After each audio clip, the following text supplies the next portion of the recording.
En los momentos más oscuros del Tercer Reich, el sonido más aterrador era que llamaran a la puerta. Todos los que vivieron bajo el yugo nazi temieron a una organización secreta, la que Hitler definía como su arma más mortífera.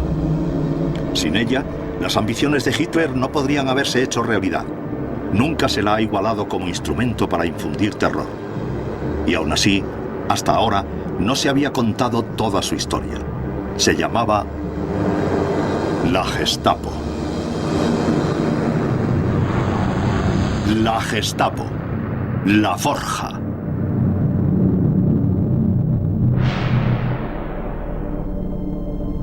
La Gestapo fue una organización de contradicciones. Parecía conocerlo todo, pero el éxito de sus sistemas de inteligencia era limitado. Sus figuras públicas estaban entre los líderes nazis más conocidos, despiadados y ambiciosos, pero el arquitecto real de su éxito se ocultaba en las sombras.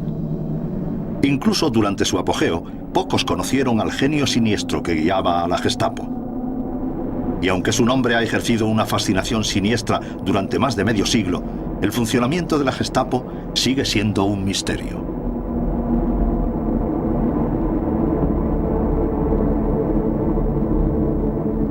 Pero existen pruebas, testimonios que provienen del mismo centro de la maquinaria de la Gestapo. Agentes dobles y espías de la resistencia añaden sus voces a las de las víctimas del régimen. Muchos están muertos, pero sus palabras, registradas en cuadernos y diarios y escenificadas aquí, siguen vivas.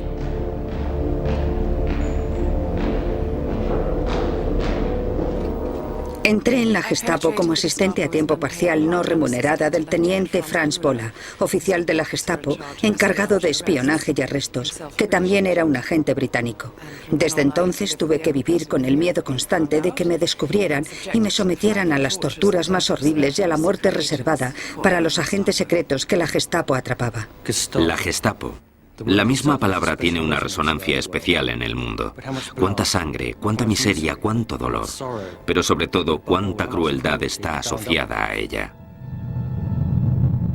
La Gestapo nos ha dejado otro testigo, su propia burocracia meticulosa. En almacenes abandonados del Reich, miles de archivos de la Gestapo detallan las vidas de aquellos que cayeron en sus manos. La mayoría de las víctimas de la Gestapo no sobrevivió, pero algunos siguen vivos.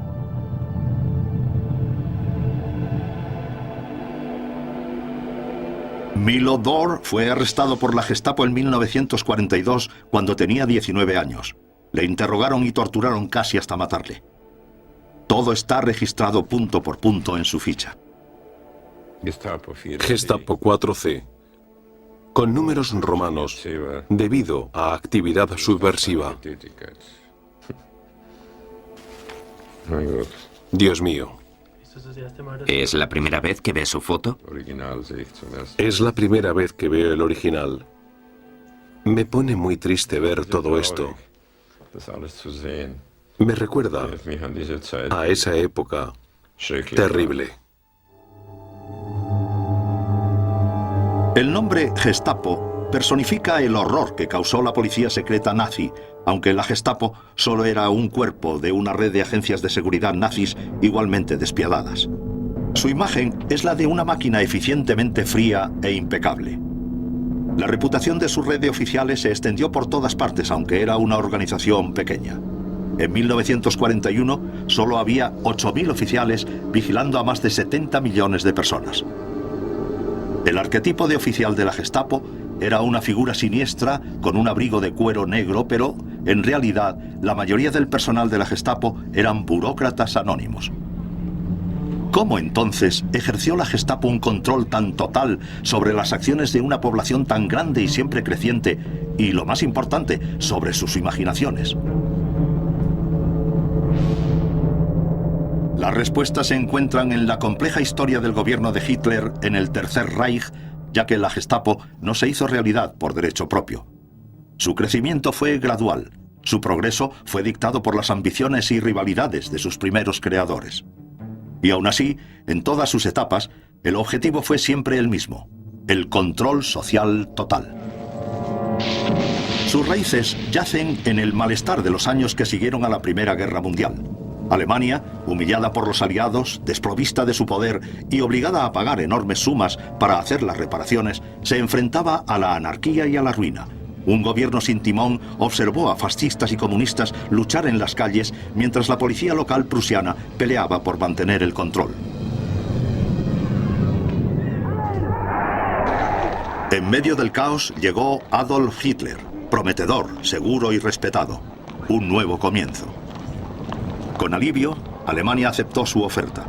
El partido nazi triunfó en las urnas y en enero de 1933 Adolf Hitler se convirtió en canciller.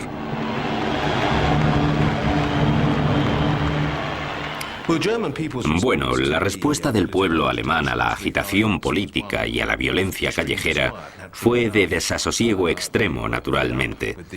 Estaban hartos de aquellas peleas incesantes entre los nazis y sus rivales, los comunistas, los socialdemócratas.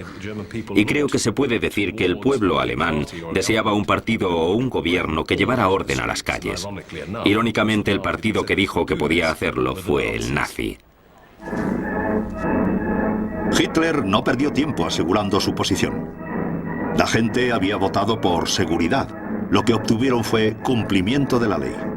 Las ambiciones de Hitler exigían un poder absoluto, pero eso no estaba aún a su alcance. Para conseguirlo, tenía que eliminar todo tipo de oposición. Sus primeras herramientas fueron burdas pero eficaces: la SA o tropas de asalto.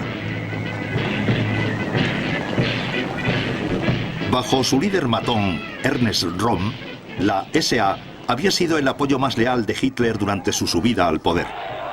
Con sus uniformes paramilitares y violencia arbitraria, se sentían cómodos con el malestar que había llevado a Hitler al gobierno. Hans Berg Gisepius era un joven abogado prusiano en ese momento. Más tarde planearía desde dentro del régimen nazi el asesinato de Hitler.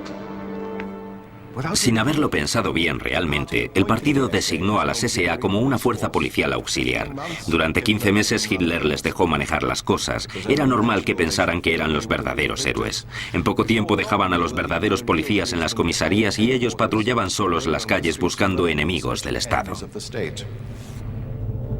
Con la bendición de Hitler, la SA se hizo dueña de las calles alemanas. Adoptaron una política de tolerancia cero y sus normas eran claras. La palabra de la SA, hasta sus caprichos más banales, era la ley.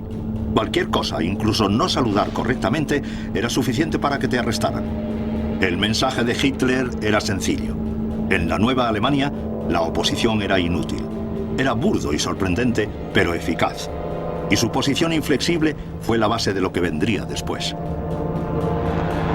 Hitler ya había tomado el control de los periódicos. Aparecían historias horribles constantemente sobre la amenaza marxista, donde se destapaban supuestos complots y se fomentaba el miedo. La SA se tomó esto como un permiso para hacer de cualquier organización su objetivo. Fue toda una experiencia. Para mí, fue algo muy significativo. Todos los niños estábamos en la Casa de los Halcones, así nos llamaban. Los halcones socialistas. Y nos atacaban las SA y las juventudes hitlerianas en los partidos de por la tarde. Solo éramos niños, pero nos perseguían y a los ayudantes adultos les daban palizas, unas palizas tremendas. A las 4 semanas de que Hitler subiera al poder, el Reichstag, el Parlamento Nacional y símbolo de la democracia, fue incendiado. En mitad del escándalo, Hitler culpó a los comunistas llamándoles plaga asesina y asegurando que Dios había ordenado que les aplastaran con puño de hierro. Muchos han sugerido que fue la SA, en un plan inspirado por el mismo Hitler, la que inició el incendio. Sea cual sea la verdad, ese acontecimiento emotivo fue muy oportuno para Hitler. Le permitió exigir el estado de emergencia, que fue declarado al día siguiente por el enfermo presidente alemán Paul von Hindenburg. Se suspendieron los derechos civiles y el pueblo alemán perdió su última protección. Hitler solo había tardado unas semanas en conseguir el movimiento crucial que hizo posible la Gestapo. Cualquiera podía ser arrestado en cualquier momento y ser retenido indefinidamente. La SA había desempeñado un papel fundamental, pero era un instrumento demasiado rudo para lo que Hitler tenía ahora en mente. Necesitaba algo mucho más refinado, y en los siguientes meses encontraría la forma de crearlo. En 1933, Alemania había elegido a Hitler y a su partido nazi para que subiera al poder, y permitió que se suspendieran todos los derechos civiles. Hitler trabajaba en su plan maestro del Tercer Reich, pero mientras tanto, la policía auxiliar, la SA, controlaba las calles. Arrestaron a tanta gente que no había sitio para meter a los prisioneros. En ese momento surgieron los búnkers, las terribles cárceles privadas de la SA. Llevarse a individuos desgraciados se había convertido en una costumbre de las SA. El tipo de violencia que se vio en nuestras ciudades casi supera el umbral de la credibilidad. Los llamados campamentos salvajes eran cárceles improvisadas. En Oranienburg, por ejemplo, se utilizó una fábrica de cerveza abandonada. Mientras los documentales de propaganda los describían como centros de reeducación que incluían hasta ejercicios matinales, la verdad era muy distinta. 900 personas estaban embutidas allí a merced de la SA, que las torturaba y asesinaba con total impunidad. Todo el mundo tuvo su turno, claro. El Frente Rojo, los socialdemócratas, cualquiera que no fuera fascista, y los judíos. La campaña antisemita de la SA había ido creciendo poco a poco. Joseph Goebbels, el ministro de propaganda de Hitler, la legitimó anunciando unas medidas contra todos los negocios judíos en Alemania.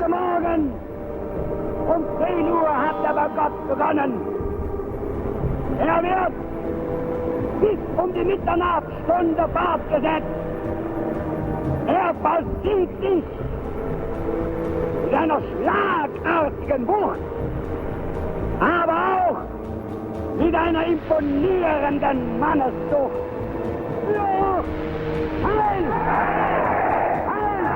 La SA no necesitaba más ánimos.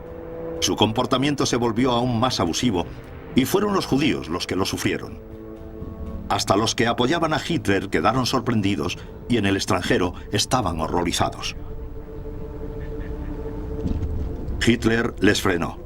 Ya habían cumplido su parte. La policía normal volvió a las calles. Porque Hitler trabajaba en un plan más grande. Había visto la eficacia de la SA controlando a la oposición, pero también era consciente de su burda autoindulgencia, de sus líderes corruptos y de su falta de disciplina. Esa no era la imagen que quería proyectar. Sabía exactamente lo que quería. Algo que pudiera extender el miedo que había creado la SA y refinarlo. Una policía secreta y política obligada a servir al Führer, al partido y al Reich. La llamó la Geheime Staatspolizei, la policía secreta estatal, aunque se la conocería por su abreviatura, una palabra que se convertiría en sinónimo de miedo, la Gestapo. Hitler ya tenía unidades de seguridad y vigilancia colocadas como procedimiento, pero la Gestapo sería algo distinto. Sería secreta, pero muy conocida. Las nuevas fuerzas tenían el cuartel general en la calle Prinz Albrecht, en Berlín. Al principio solo tenía jurisdicción en la gran provincia oriental de Prusia y solo había 200 oficiales, todos con una educación muy buena. Como líder, Hitler había elegido a Hermann Göring, entre los más ambiciosos y vanos de todo el grupo interno nazi. Göring protegió su poder ejecutivo de la fuerza policial en Prusia con ahínco. La Gestapo era su niño mimado porque él sabía bien que guardaba la llave de su poder. El Führer disfrutaba leyendo sus informes secretos muy dramatizados y exagerados. El expediente de Göring era simple, buscar la oposición allá donde estuviera. Pero los principales enemigos de los nazis, los comunistas, los socialdemócratas y los sindicatos, habían pasado a la clandestinidad para entonces. Para encontrarlos necesitaría habilidad, la habilidad de una policía entrenada. Göring se aseguró de que la nueva fuerza supiera que iba a ser un trabajo policial distinto, no iban solo a perseguir criminales. Und alle diejenigen, die ausschließlich wegen ihrer roten oder schwarzen Gesinnung und zur Unterdrückung aller nationalen Bestrebungen in Amt und Würden sitzen, hinausfegen. Pero Göring enseguida tuvo competencia en Heinrich Himmler y en Reinhard Heydrich, dos nuevas estrellas en la jerarquía nazi que miraban con ojos golosos a la nueva organización. Himmler llevaba al lado de Hitler desde los primeros días en Múnich, capital de la provincia sur de Baviera, donde todo el movimiento nazi había comenzado una década antes. Allí lideró las SS, el servicio de seguridad personal de Hitler. Bajo su mando, las SS se habían expandido, haciéndose con la policía bávara. Y no resulta sorprendente que se interesase en el desarrollo de la Gestapo, al igual que su compañero y líder de las SS, Reinhard Heydrich, un joven nazi listo y ambicioso.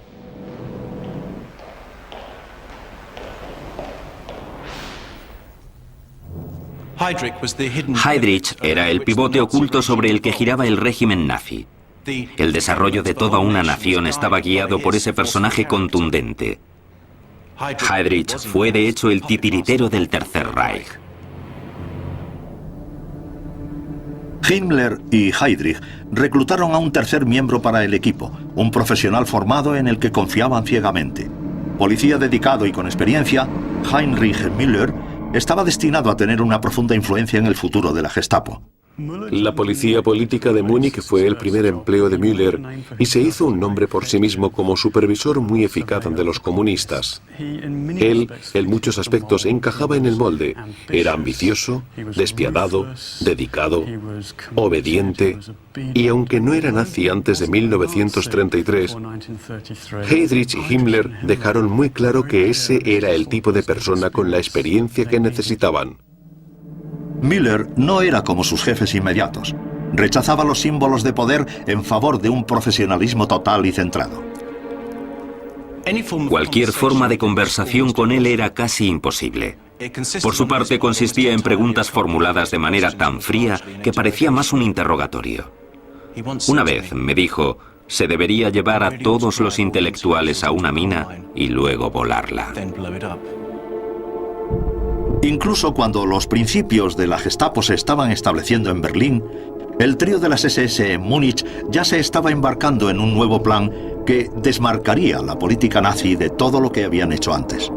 Basándose en la idea de los búnkers, estaban trazando un campamento cerca de Múnich en un suburbio llamado Dachau. Aquí las SS iban a concentrar a todos los que se considerara enemigos del Estado. En el verano de 1933, el plan había despegado. 26.000 personas habían sido internadas en campos por toda Alemania, varios miles de ellos en Dachau. Anna Pröll era miembro de un grupo de la resistencia. A muchos de sus amigos les arrestaron por sus actividades políticas en 1933 y les llevaron a Dachau.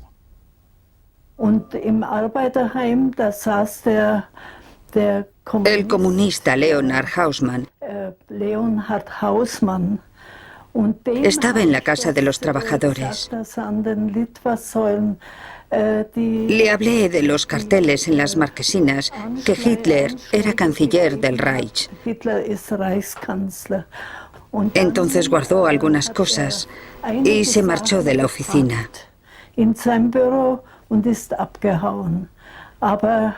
No corrió, solo se fue de la oficina. Y cuando le arrestaron, eso fue en marzo del 33, se lo llevaron a Dachau, donde le fusilaron el 17 de mayo.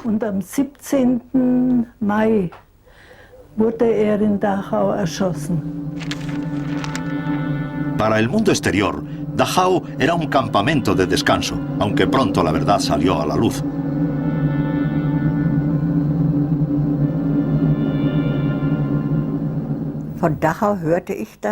Oímos que Dachau no era un campo de reeducación como siempre nos habían dicho. Entraba sin juicio y no sabías cuánto tiempo ibas a estar o si saldrías vivo.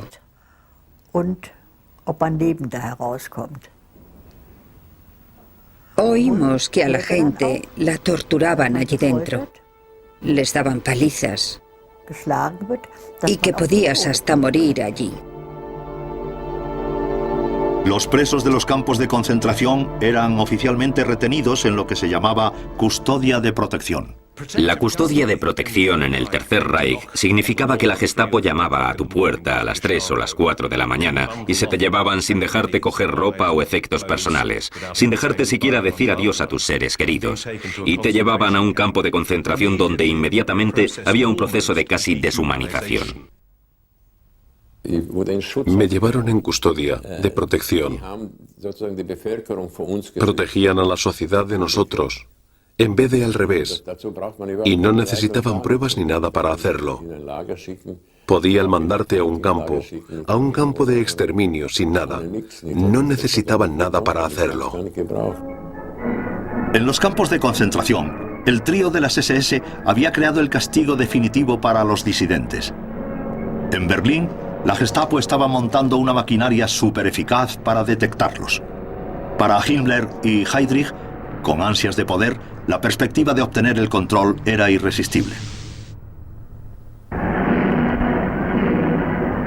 Las relaciones entre los matones de Hitler en la nueva Alemania nazi era una lucha constante por el poder en un terreno siempre cambiante. La técnica de Hitler para controlar a sus subordinados era fomentar la rivalidad entre ellos, avivando sus inseguridades, cambiando de favorito. El resultado fue una potente mezcla de paranoia, conspiración y contraconspiración. Gradualmente, Himmler organizó su estrategia para hacerse con la Gestapo. Ya había tomado el control de la policía política local en todo el país y la SD, el departamento de las SS encabezado por Heydrich y dedicado a encontrar traidores entre las filas nazis, y había aumentado su perfil y sus niveles de actividad. A principios de 1934, Himmler subió a un tren con destino a Berlín con sus subordinados Heydrich y Müller. Hitler, impresionado tanto con los campos de concentración de Himmler como con sus habilidades políticas, dejó de lado a Göring y cambió sus favores a su querido Heinrich. Acordó que la policía de todo el país, encabezada por la Gestapo, se debería unificar bajo el control personal de Himmler. Hitler transfirió la Gestapo oficialmente de Göring a Himmler en Berlín. Heydrich se convirtió en jefe de la oficina de la Gestapo con el altamente eficaz Müller como su ayudante. Göring no iba a quedarse atrás, en meses era jefe de la novísima Fuerza Aérea. Desde entonces, la policía política de todo el país se iba a controlar desde Berlín. La Gestapo técnicamente siguió siendo solo una fuerza regional, pero en realidad todas las policías secretas regionales entraban dentro del nombre Gestapo. La estructura de las fuerzas de seguridad, nunca sencilla, era aún así fluida. Las SS, bajo Himmler, retuvieron un papel general, responsables de varios departamentos incluyendo la administración, la economía, la inteligencia extranjera y la policía criminal normal y la SD.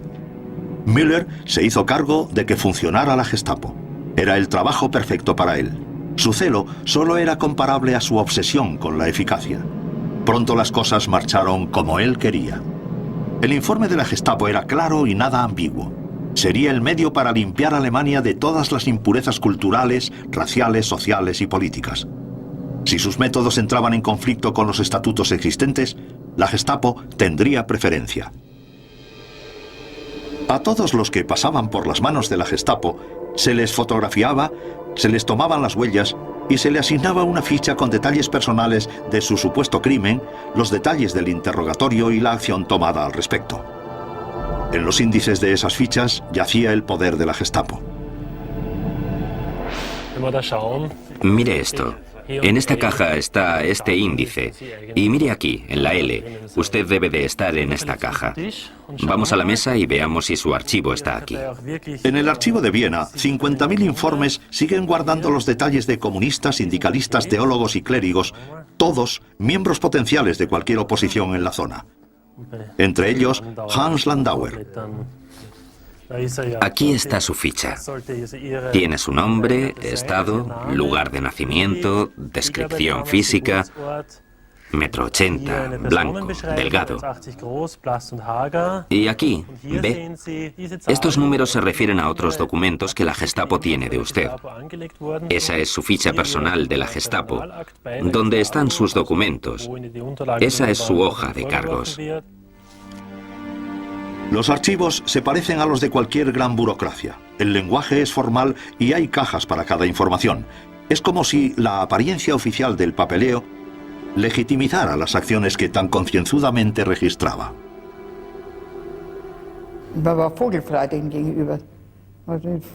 Estábamos completamente a su merced. Podían hacer lo que quisieran con nosotros. Ni justicia, ni ley, ni nada. Era una institución que no atendía a nada. Los nuevos jefes supremos de seguridad aparecían en público con frecuencia, excepto Müller, que insistía en mantener la discreción. Daban la impresión de tener una confianza total, pero sus problemas no habían acabado todavía. Existía una seria amenaza para sus ambiciones. A pesar de haberla apartado, la SA no había desaparecido, ni tampoco su líder, Ernst Röhm. Pertenecía a la vieja escuela, a la antigua generación nazi luchadora, si se prefiere. Su contribución fue crucial para que los nazis se hicieran con el poder, pero en cuanto lo consiguieron surgió un problema. ¿Qué hacían con la SA? Tras sus saqueos salvajes del principio, Hitler había frenado a la SA, pero Röhm seguía decidido a trabajar por su cuenta y completar su revolución alemana. Para Röhm, el partido nazi debía todo su éxito a sus tropas de asalto y merecía tener poder policial y militar como recompensa.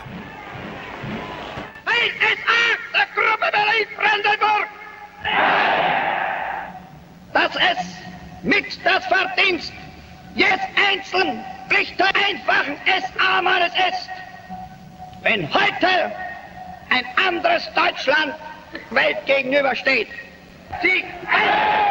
Sieg! La situación se complicaba por el hecho de que Röhm era uno de los pocos que tenía confianza con Hitler. Era el jefe de personal de Hitler. En público, Hitler apoyaba a Röhm en sus aspiraciones.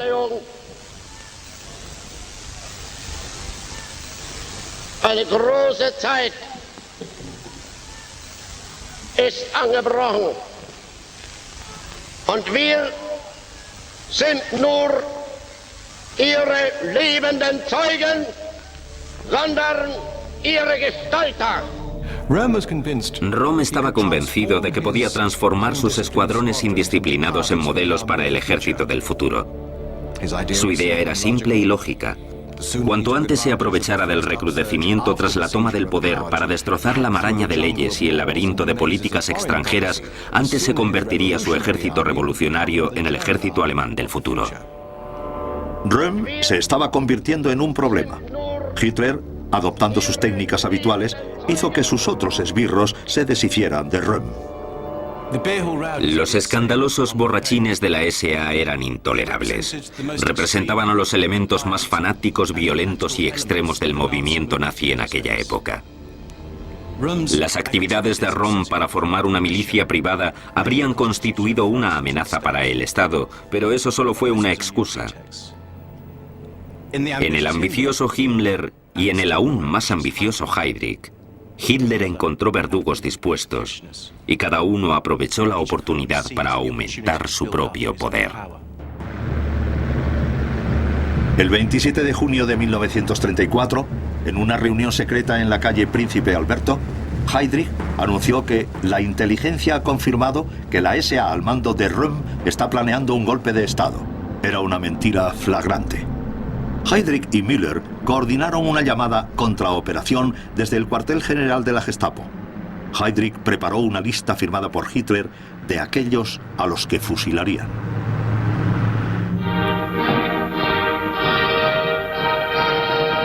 Unos días después, los rotativos informaban del suceso.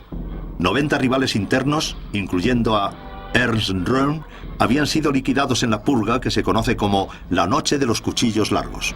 La policía desfiló triunfante por delante de las oficinas de Hitler. Vorbeimärsch einer Abteilung der Landespolizeigruppe General Göring an der Reichskanzlei am Tage der Aburteilung der Hochverräter. La SA quedó aplastada. Después de haber eliminado la amenaza, el servicio de seguridad de Himmler tenía un poder ilimitado. La Gestapo estaba lista para avanzar. Nada ni nadie podría pararla.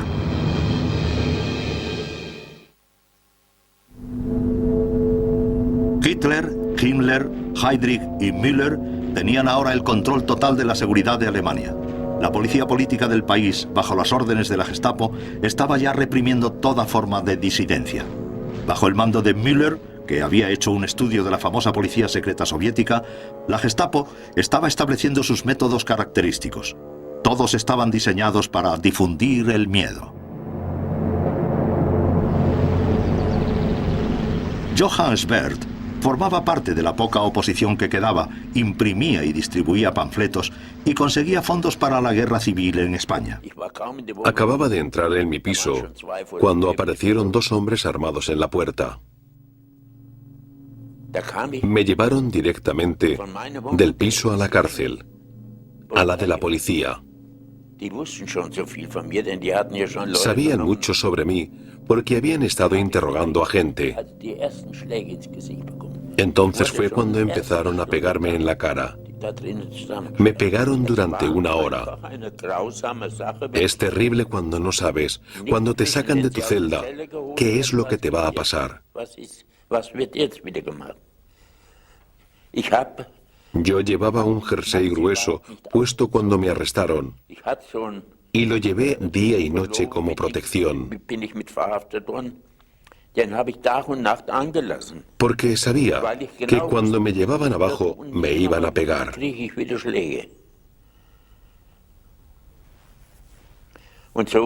Así siguieron durante días, día y noche, día y noche.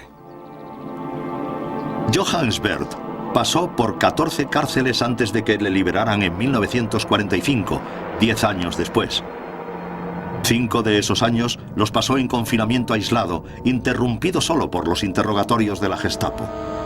Aún así, Swerth es uno de los afortunados. Pocas de las víctimas de la Gestapo sobrevivieron. En la propaganda, sin embargo, los agentes de la Gestapo aparecían como los guardianes del pueblo, allí para servir. Los carteles mostraban a la policía como amigos y ayudantes, como protectores de la sociedad de las fuerzas oscuras que la amenazaban. Hasta aparecían en los juegos de los niños.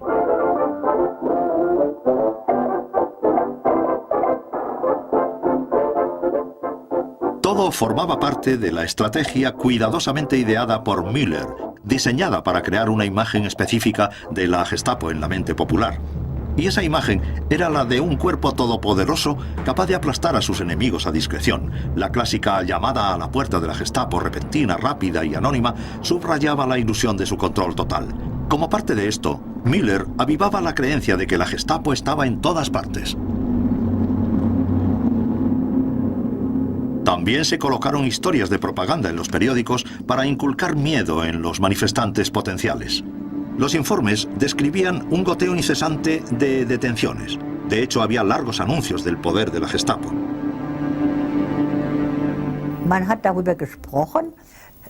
Hablábamos de cómo la Gestapo observaba a la gente y se aseguraba de que nadie decía nada malo sobre el régimen. La gran baza de la Gestapo era la publicidad. O más específicamente, la propaganda que la rodeaba.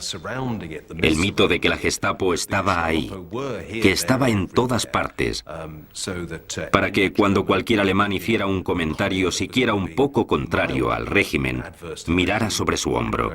Y se conocía como la mirada alemana, Die Deutsche Blick. De hecho, el conocimiento de la Gestapo era menos completo de lo que implicaba su imagen meticulosamente cuidada. Pero la acumulación de información seguía siendo mucho mayor de la que se podría esperar de un grupo tan pequeño de oficiales. ¿Cómo lo hacían?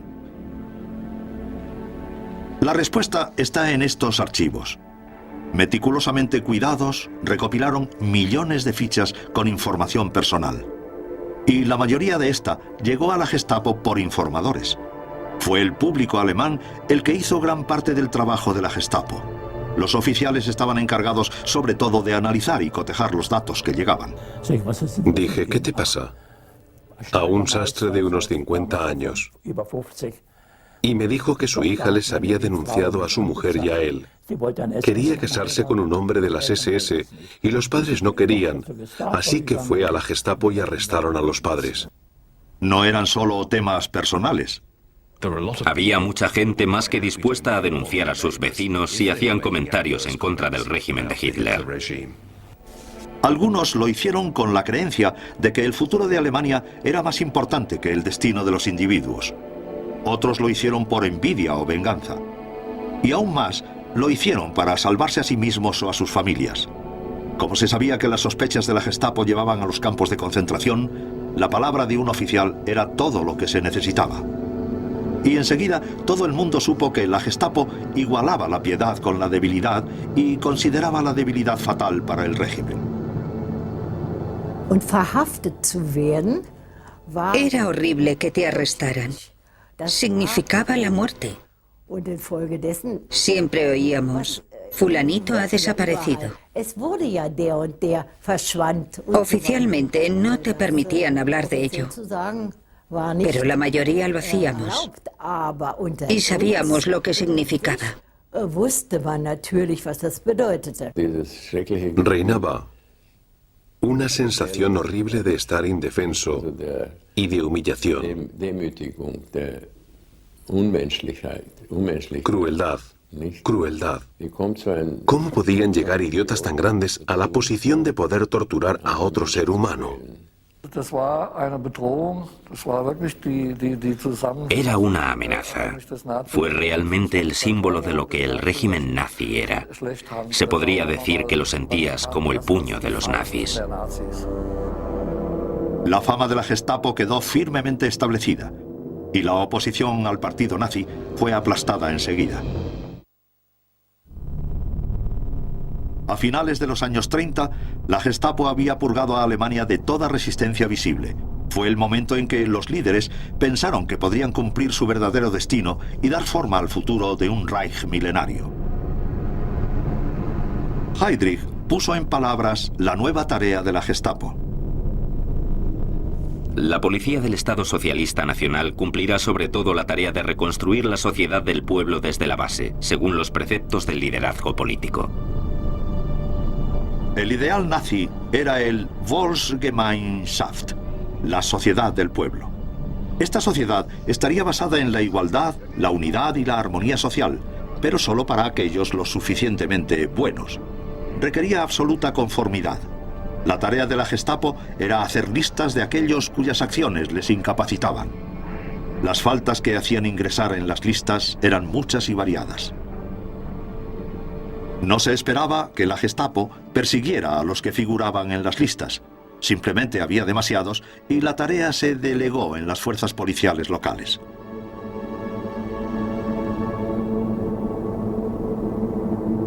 Uno de los grupos que aparecían en las listas fue el de los judíos. Enseguida, la discriminación fue legal. El 15 de septiembre de 1935 se anunciaron las leyes de Nuremberg. Dem deutschen Volk und Reich zu dienen.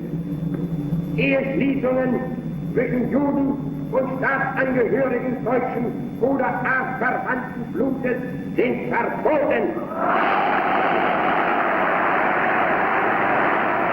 La discriminación de los judíos tenía ya una base oficial: las leyes raciales. La gente no necesitó ánimos.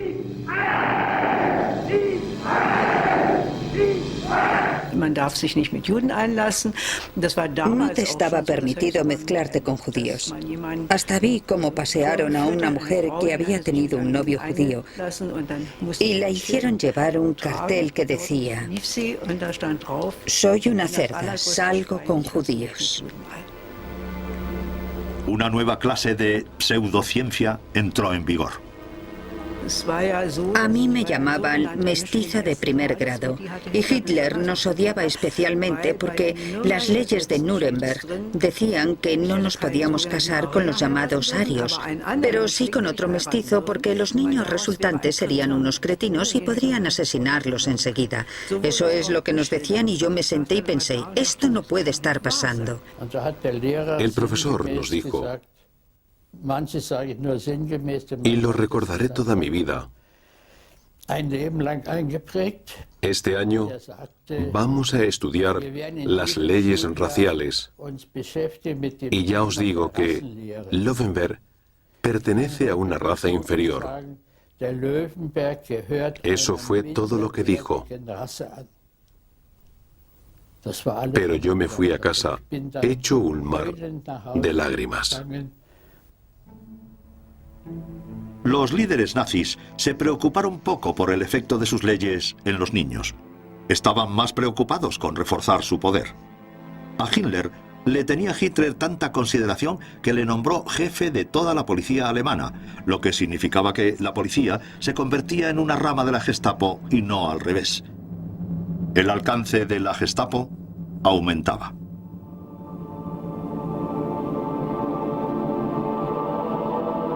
La Gestapo era tan efectiva en sus tareas nacionales que a finales de los años 30 estaban listos para extender sus alas. Y Hitler tenía preparado un nuevo papel para ellos. Tenía planes para expandir el Tercer Reich y la nueva conquista tendría que aplacarse. Hitler asignó a la Gestapo la tarea de desmantelar toda resistencia en el extranjero. Heydrich preparó los planes. La Gestapo acompañaría a las Fuerzas Armadas alemanas, la Wehrmacht, en sus primeros movimientos por el extranjero, por el territorio de los vecinos más simpatizantes de Alemania. Müller asignó a sus oficiales de mayor confianza la composición de listas secretas de los que podrían causar problemas. Serían detenidos y eliminados en cuanto empezara el movimiento militar. Austria, en marzo de 1938, fue la primera en quedar anexionada.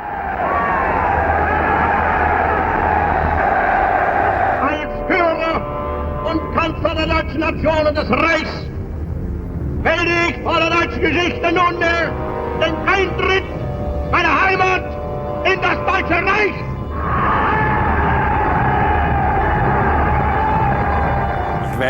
Lo único que sé es que en la primera noche detuvieron a las antiguas autoridades de entre 1934 y 1938 y a todos los de la izquierda, comunistas, socialdemócratas y liberales. Apenas unos meses después, el ejército marchó sin oposición por los Sudetes, la parte germanoparlante de Checoslovaquia. Al igual que Austria, lo veían como territorio nacional a pesar de estar en otro país y la anexión se realizó sin percances. Allí la Gestapo también llegó con sus listas.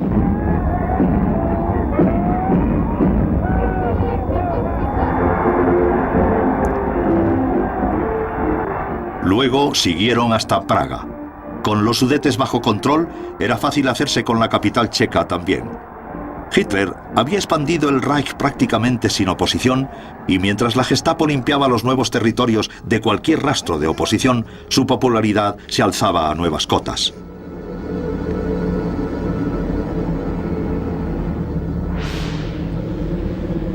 Pocos esperaban que Hitler detuviera allí su agresión.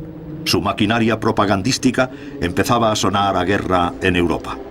Y en el cuartel general de la Gestapo, los planes ya estaban trazados. Heydrich, Müller y un grupo pequeño de oficiales de la Gestapo de confianza estaban preparando la Operación Tannenberg. Era un complot brutal y despiadado con la intención de engañar tanto al público alemán como al mundo entero. Se le había encomendado a la Gestapo el trazado de un plan que llevaría a Europa y finalmente al mundo entero a la guerra. Su poder ahora era inmenso. Al comienzo de la guerra, la Gestapo manejaba un enorme aparato de terror que tenía hilos extendidos por toda la sociedad alemana. Había aplastado a la izquierda con eficacia. Estaba en el camino de llevar a cabo su visión de una comunidad del pueblo alemán en la que los extranjeros internos fueran erradicados. Y estaba perfectamente colocada para controlar a la sociedad alemana en cuanto estallara la guerra. Fue un momento histórico. Müller y su Gestapo estaban listos para añadir millones más a sus listas de vidas destruidas y estaban más que preparados para los nuevos retos que se les deparasen.